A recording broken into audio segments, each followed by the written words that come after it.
से बीजेपी की सरकार आई है और इस तरीके से गिरुआ वस्त्र पहनकर ये जो माफियागिरी लोग करने वाले लोग हैं और ये मठ चलाने वाले लोग हैं, यही सब जो है अत्याचारी लोग हैं और यही अशांति फैलाते हैं। नरसिंह जैसे लोगों को नरसंहार कर देना चाहिए। ऐसे देश को चलाने वाले लोग हैं, ये देश को बचाने वाले लोग हैं, देश को भड़काने वाले लोग हैं। ऐसी जो जबान चलती है सबसे पहले उनकी जबान पे कैंची चला देना चाहिए और उनको जेल के सलाखों के पीछे कर देना चाहिए। नमस्कार, आप देख रहे हैं विनय को।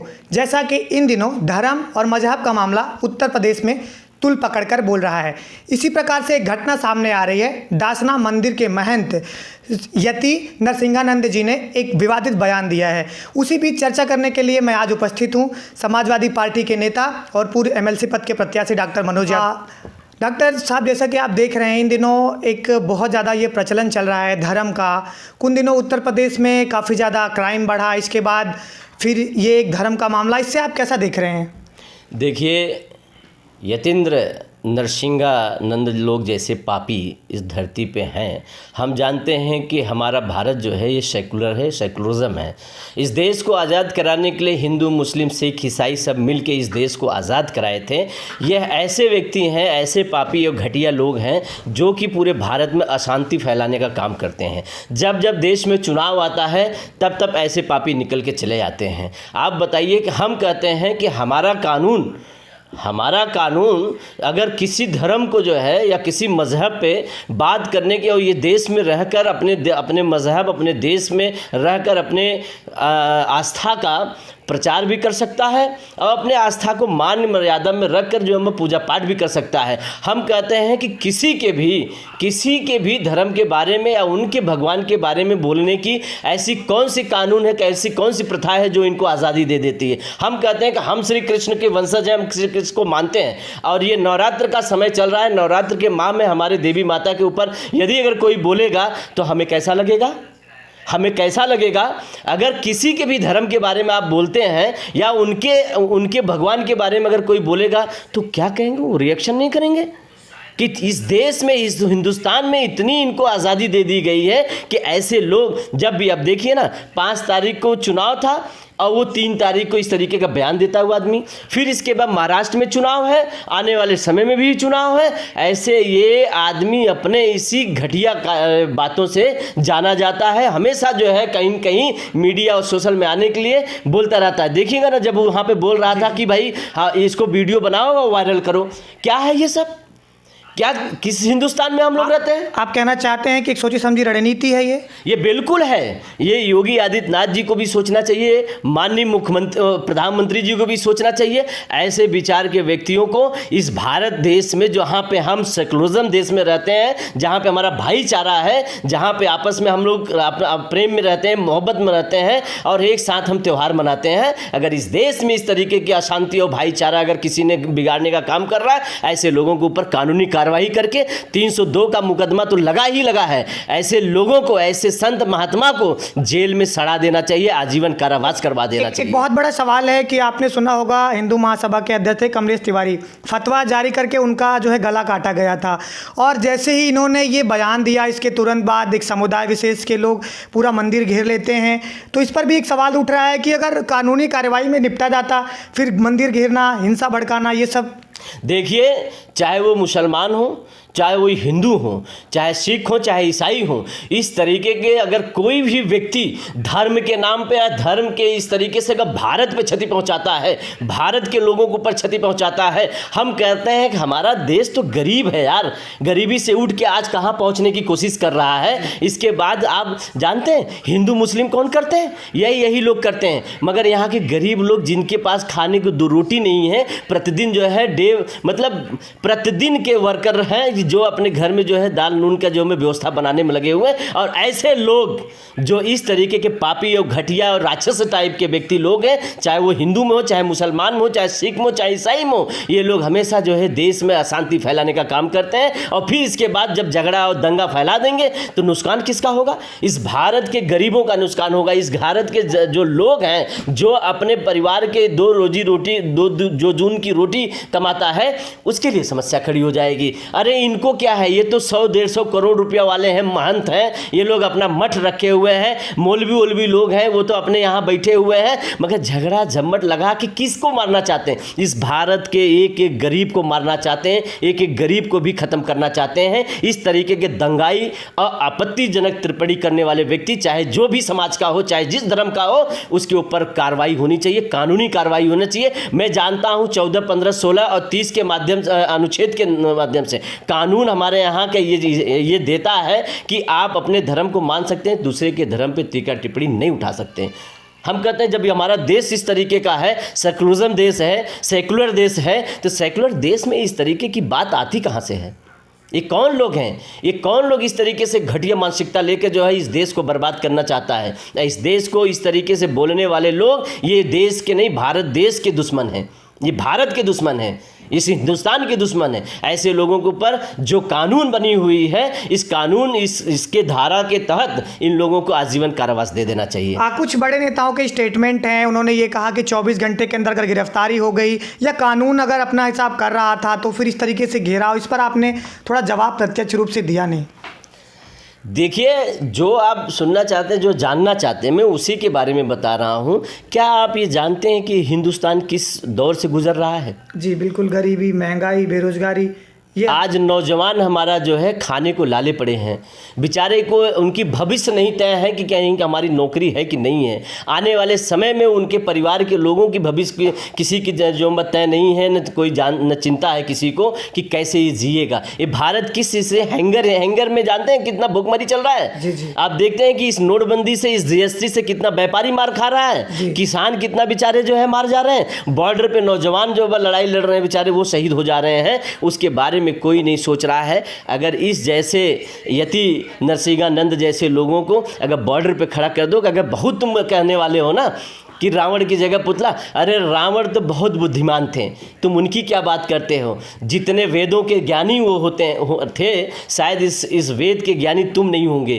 कितने बुद्धिमान थे रावण, उनको जो है दशानंद कहा जाता था, और आज उनके बारे में यही जो हिंदू धर्म के लोग हैं उन्हीं को बदनाम कर देते हैं। अरे वो रामायण का था, हम रामायण को उनको देख के, हम राम जी को देख के सीखते हैं कि हमारे देश में इस तरीके के हमारे लोग थे जो काल्पनिक थे। इनको देख के जो है हम लोग समझते हैं कि परिवार में किस तरीके से, कैसे हमको इस हिंदुस्तान में रहना है, भाईचारा कितना बढ़िया रहना चाहिए। एक जिस तरीके से भरत के लिए राम जी ने किस तरीके से अपना एक संदेश दिया था, ये संदेश देने के लिए हम लोग सीखते हैं। क्या उस नाम पर आप जो मार काट की बात करोगे?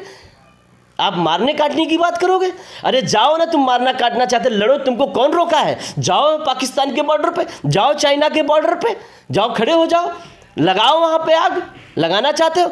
अरे तुम जैसे अत्यंत व्यक्ति लोगों को जो नरसिंहानंद बोला जाता है, मैं तो कहता हूँ कि जैसे नरसिंहा का रूप धर के जो भगवान कृष्ण जी चीड़ दिए थे ना, उस तरीके से ऐसे लोगों को नरसिंहा रूप धर के, नरसिंहे जैसे लोगों को नरसंहार कर देना चाहिए। ऐसे देश को चलाने वाले लोग हैं, ये देश को बचाने वाले लोग हैं, देश को भड़काने वाले लोग हैं। हम शांति से जीना चाहते हैं, भाईचारा में जीना चाहते हैं और इस देश को आगे ले जाना चाहते हैं। अरे हम इस देश की आज़ादी में हर व्यक्ति यहाँ पे जातीय धर्म नहीं देखा था। जब देश आज़ाद किया जा रहा था वो कभी जाति धर्म नहीं देखा था। जाति और मजहब सिर्फ हमारे अपने समाज में होता है शादी ब्याह को लेकर और अपने धर्म को मानने और पालने में, मगर जहाँ भारत की बात आती है, जहाँ एकता की बात आती है, जहाँ भाईचारा की बात आती है, वहाँ एक साथ एक धर्म साथ खड़ा होगा और चारों धर्म एक साथ होकर खड़े होकर बात करेंगे। हम कह रहे हैं कि सेकुलर देश में हम कहाँ से जाति और धर्म की बात कर रहे हैं?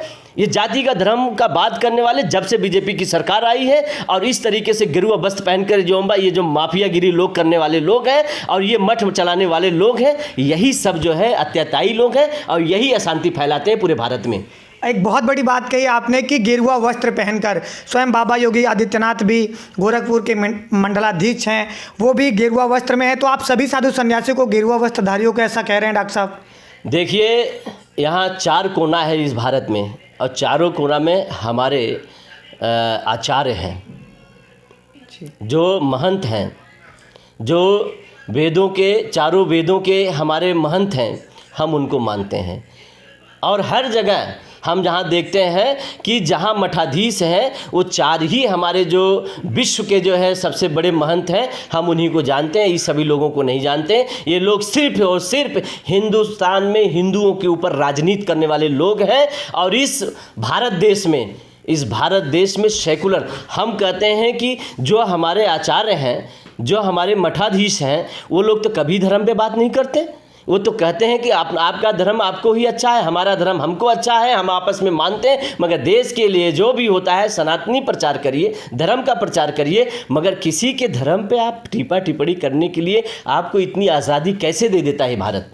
ये कौन लोग हैं? इसमें तो तुरंत जो है मैं प्रधानमंत्री और मुख्यमंत्री योगी आदित्यनाथ से कहता हूं, ऐसे लोगों को पहले ही चिन्हित कर लिया जाए और चिन्हित करके तुरंत जो है बोलने से पहले उनकी कैंची जैसी जो जबान चलती है, सबसे पहले उनकी जबान पे कैंची चला देना चाहिए और उनको जेल के सलाखों के पीछे कर देना चाहिए। जैसा कि आप जान रहे हैं, इस मामले में गिरफ्तारी तो हो चुकी है और उसके बाद उनको जेल भी भेज दिया गया। आगे शायद कार्रवाई भी हो, लेकिन इन सब के पीछे 24 घंटे के अंदर पूरे भारत में हिंसा, दंगा, ये सारी चीज़ें फैल गई। तो इन सब के बीच में अगर देखा जाए डॉक्टर साहब, तो कहीं ना कहीं ऐसी घटनाएं आई हैं, आप भी जानते हैं, क्योंकि आप इस समय सत्ता विपक्ष में, इसलिए ऐसी बातें कर रहे हैं। अगर यही पक्ष में होते तो शायद आपको भी मैनेज करना पड़ता। आप ये समझ रहे हैं कि FIR हुआ, गिरफ्तारी हुई, उसके बाद इस प्रकार से दंगा भड़कना कहाँ तक सही है? हमारी सरकार होती तो ऐसी व्यवस्था स्थिति नहीं आती। तुरंत ऐसे व्यक्तियों को बोलने से पहले उसको जेल डाल दिया जाता और जेल में डालने के बाद जो भी कानूनी प्रक्रिया में होता उसके ऊपर लागू करके तुरंत उसके ऊपर वो कार्रवाई कर दिया जाता। और रही बात, ये लोग बोले नहीं जा रहे, बुलवाए जा रहे हैं। आने वाला जैसे चुनाव महाराष्ट्र में होने वाला है, इसके वजह से इस तरीके से दंगा फैलाना चाहते हैं ये लोग और दंगा फैला के महाराष्ट्र को जीतना चाहते हैं, जिसकी वजह से ये इस लोग को बोलने के लिए छोड़ा जाता है। और रही बात, देखिए कि चारों तरफ हम कह रहे हैं कि भारत में अशांति फैलाने की क्या ज़रूरत है? क्यों बोलते हो ऐसा? क्यों इस तरीके के माहौल पैदा करते हो? क्यों करते हो भाई? क्या इस देश में मुसलमान तो कहता है ना कि जितना हिंदुओं का है, जितना सिख का है, जितना ईसाइयों का, उतना मुसलमानों का है। क्यों देश की आज़ादी में मुसलमानों ने साथ नहीं दिया था? अब प्रत्यक्ष रूप से या अप्रत्यक्ष रूप से आप ये कहना चाहते हैं ये किसी के तत्वाधान में ऐसा किया गया है?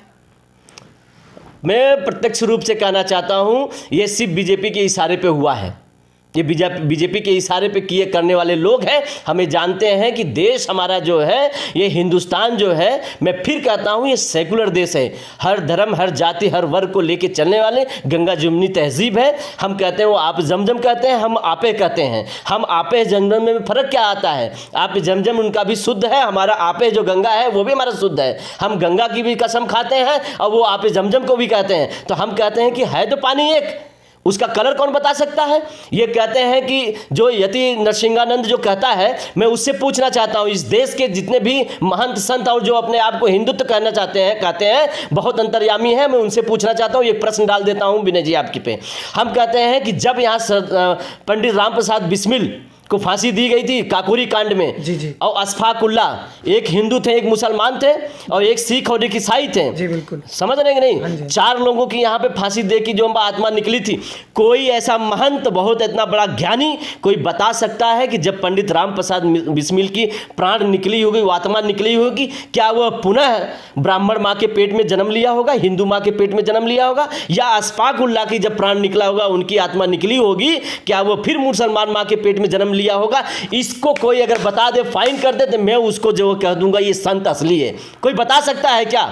ये मैं प्रश्न छोड़ रहा हूं, इसका जवाब आप लेके आइएगा।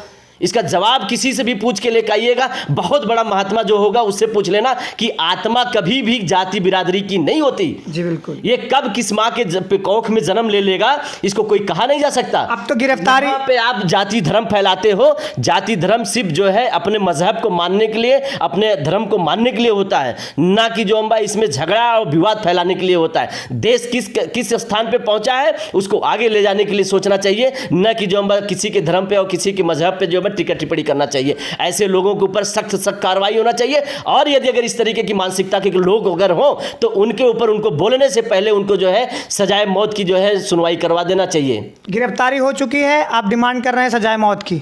मैं गिरफ्तारी हो गई, ऐसे लोगों को जो है जितना कानूनी प्रक्रिया में आ सके कि अगर किसी के धर्म पे भड़काते हो और देश को जो है अशांति फैलाते हो, इनके ऊपर जो भी कानूनी कार्रवाई हो करके इनको जो है जेल में ही रखना चाहिए, आजीवन कारावास कर देना चाहिए। इनको अपने बोलने पे पछतावा होना चाहिए और दोबारा इस तरीके से कोई और न गुस्ताखी कर सके, उसके लिए ये प्रश्न होना चाहिए। आप हमारे चैनल पे आए, आपका बहुत बहुत धन्यवाद। धन्यवाद। जैसा कि आप देख रहे हैं, इन दिनों उत्तर प्रदेश में लूट, छेड़खानी, हत्याकांड जैसे तमाम घटनाएं हो रही हैं। हमारे साथ आज समाजवादी पार्टी के नेता थे। इन्होंने ये पूरा तरीके से कहा है कि ध्यान भटकाने के लिए और महाराष्ट्र, दिल्ली और झारखंड में चुनाव नज़दीक है, भारतीय जनता पार्टी अपना एजेंडा मजबूत करना चाहती है, जो कि धर्म और जाति पर होता है।